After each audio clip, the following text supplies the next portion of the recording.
Chandler, we need to talk. Home sales across Maricopa County just dropped almost 14% since October, and everyone's asking me what it means for the Chandler local market. But here's the thing, that number doesn't tell the whole story. Is it a true market shift, or is it something that's driving the drop? My name is Long Lei, and I am your go-to real estate advisor here in Chandler, Arizona. And in today's update, I am breaking down what's really happening and why this matters more than most people realize. Let's dive right into the information. We are going to talk about an observation, a lot of information about FHA loan right now. Is that a new subprime loan? And why is that the case? Let's look at the chart right here. In front of you right here is the chart. Green line is a prime loan, and the blue line is for the FHA loans. And these are indicate the delinquency rate by loan type. Subprime loan back in 2009, 2010, as you know, there's a lot of people making late payment during this period, and that caused the crash back then. What happening is FHA has been much lower than the subprime loans in terms of delinquency rate. However, recently, from 2018 to 2019 right here, subprime loans, the number of delinquency rate has dropped below the FHA. So a lot of people thinking, does that mean FHA loan now the new subprime, and that if this trend continue, or whether we're gonna have a crash similar to 2010? So here's my answer to you. FHA loans are not the same as old subprime loans. FHA loans are designed, first of all, to help normal buyers who need a little bit more flexibility. We're talking about someone who has a lower credit score or someone who has a smaller down payment amount. This has always been the case. When I say lower credit score, that means comparing to the conventional loan type for homeowner that buying a house to live in, to stay in the house, lower credit score and smaller down payment. The subprime loan back in 2005 and 2008, when the crash happening, the subprime loans, they has no rule.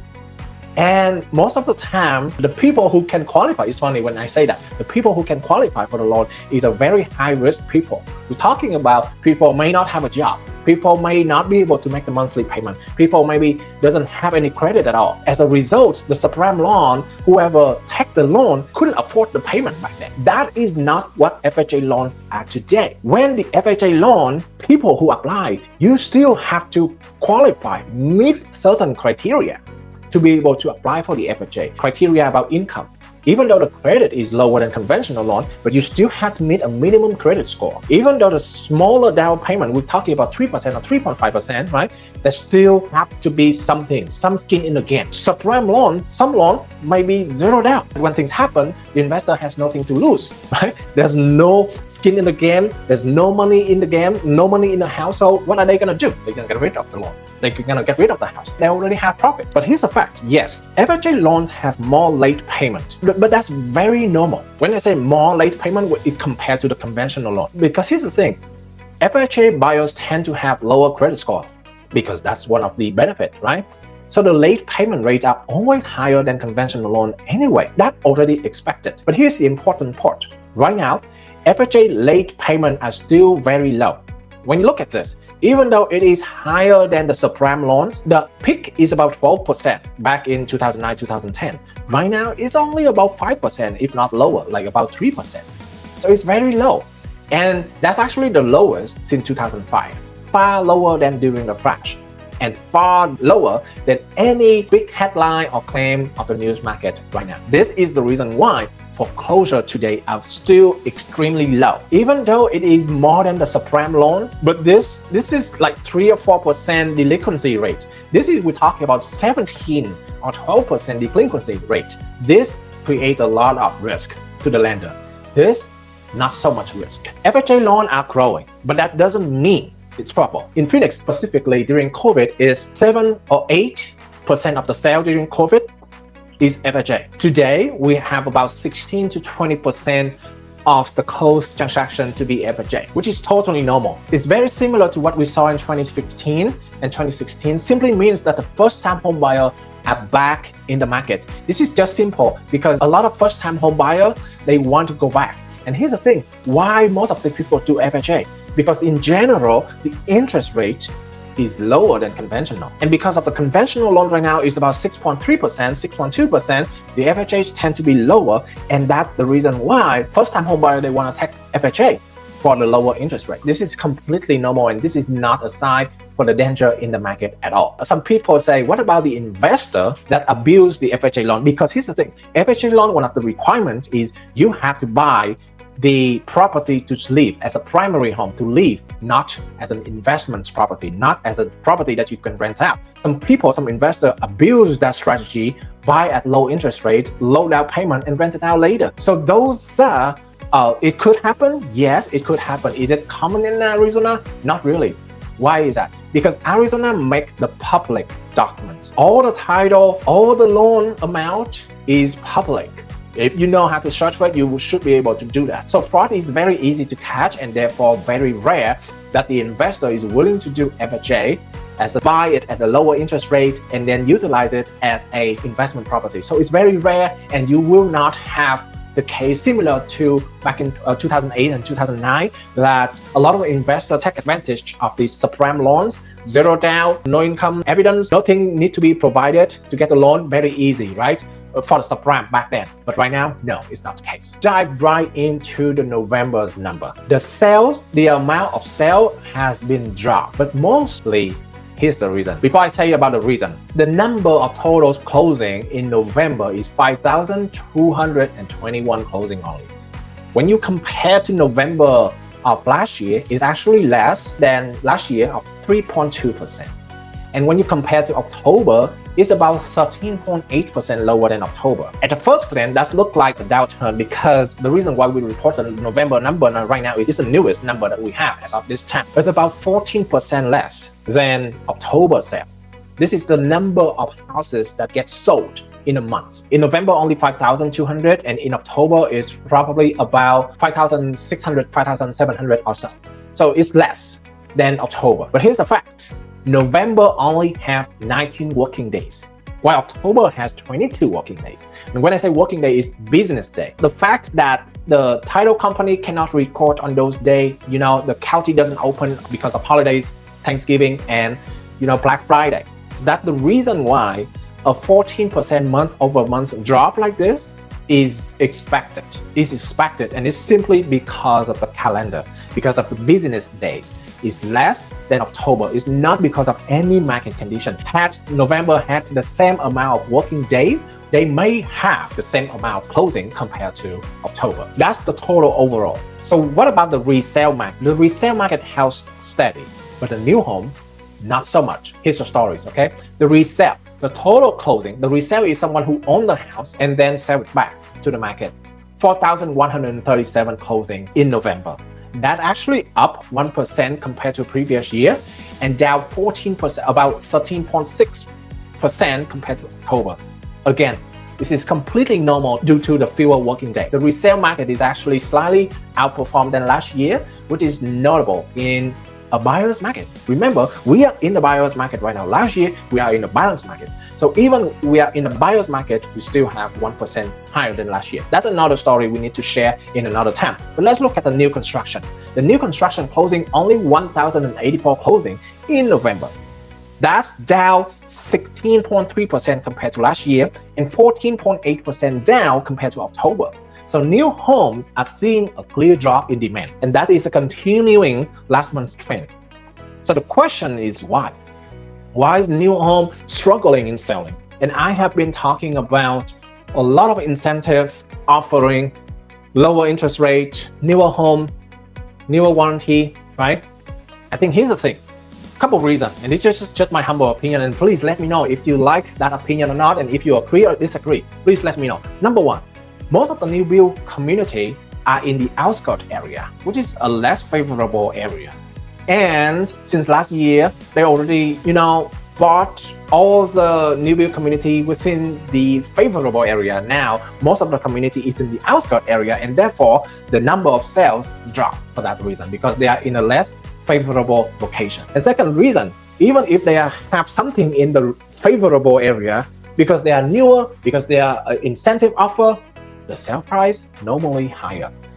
Normally about 40%. How much higher? 40,000 to 50,000 compared to a resale in the same area. So those are the two reasons I think why new construction is struggling right now compared to previous year.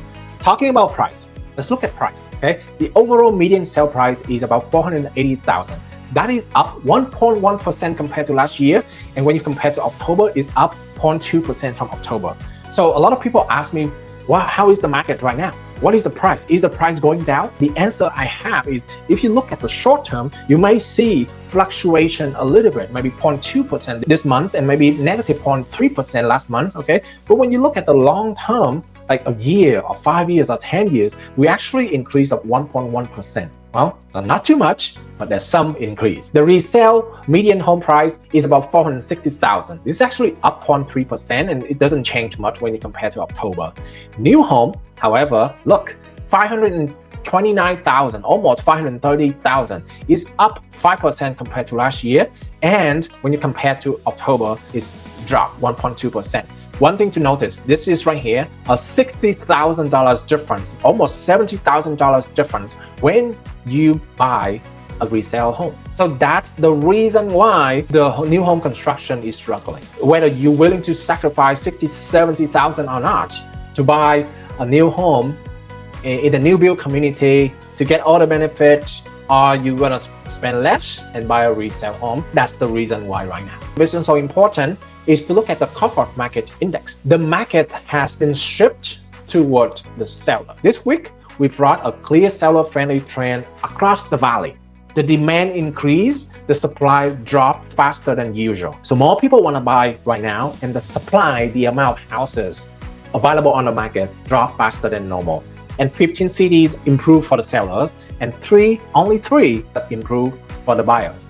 Scottsdale and Santan Valley even flipped from red to green. That means the average CMI jump of 6.4% is increased toward the seller, showing a stronger market condition that we saw just a week ago. A lot of activities happening right now. I have a couple listings available for last month. No one looked at it, but now we have traffic, we have offers coming. We just negotiate 2 offers in one of my listing. So this is definitely the time that the seller come back stronger. City listing improvement. We have Fountain Hills and Chandler are the 2 top performers right now. Chandler. So if you notice, like Chandler has been named for many times in my videos, and that is becoming one of the hottest area right now in the entire Maricopa County, Phoenix area. But several other cities make big moves towards the sellers, including also Green Creek 10%, Peoria 10%, Maricopa 10%, and Tempe 10%. Everything is increased 10 or more. I'm sorry, I forget to read the plus. 10% or more. Top performers is Fountains. Top performers are Fountain Hills and Chandler. Only a few that toward the buyers. We're talking about Surprise, Paradise Valley, and Avondale. Even though the buyer-leaning market improved for the seller in just last week. This videos and last video are the 2 market updates that I'm talking about the improvement for the seller. But obviously we see 15 cities already improve toward the seller, and only 3 cities that improve toward the buyers. We are talking, let's look at the number specifically. We're talking about Fountain Hills, Chandler, Scottsdale, Gilbert, Cave Creek, Phoenix, Tempe, Mesa, Glendale, Peoria, Goodyear, Santan Valley, Green Creek, Buckeye, and even Maricopa. Those are the 15 cities that's moving toward the seller. Only Paradise Valley, Avondale, and Surprise moving toward the buyers. And the moving to the buyers is only 2% and 3%, very low, by the way. So overall, we have already 8 cities that in the seller's market, 4 cities that in the balanced market, and 6 cities that in the buyer's market. Importantly, the 3 weakest cities all improved significantly, signaling a healthier and more stable market overall. We're talking about the 3 weakest cities is Maricopa, Buckeye, and Green Creek. Guess what? Green Creek improved 15%. Maricopa improved 12%, and Buckeye improved 6%. Those are the very healthy improve of the market in those cities. And here's last thing that I want to talk about is the interest rate. The monthly mortgage payment has been trending down since May. 2008, 60, 2007, 42, 2006, and as right now, it's only 2,530. That means more and more homes will become affordable, more affordable to the home buyer. That is a reduction of $330 compared to May. So for many buyers, that shift is the difference between qualified versus not qualified, between affordable versus not affordable. And because right now, a lot of people, a lot of home market moving toward the seller, definitely the buyer, you should take advantage of it right now when the change just starting. You don't want the change to continue, and the seller becomes stronger and stronger and stronger, and then you lose the short opportunity right now. Well, thank you so much everyone for watching the update today. If you do have any question or if you want more information about the market update, feel free to scan the QR code here. You're going to go to my website directly and you're going to receive the weekly market update either from the website or to your mailbox. Thank you. Have a good day. Bye-bye.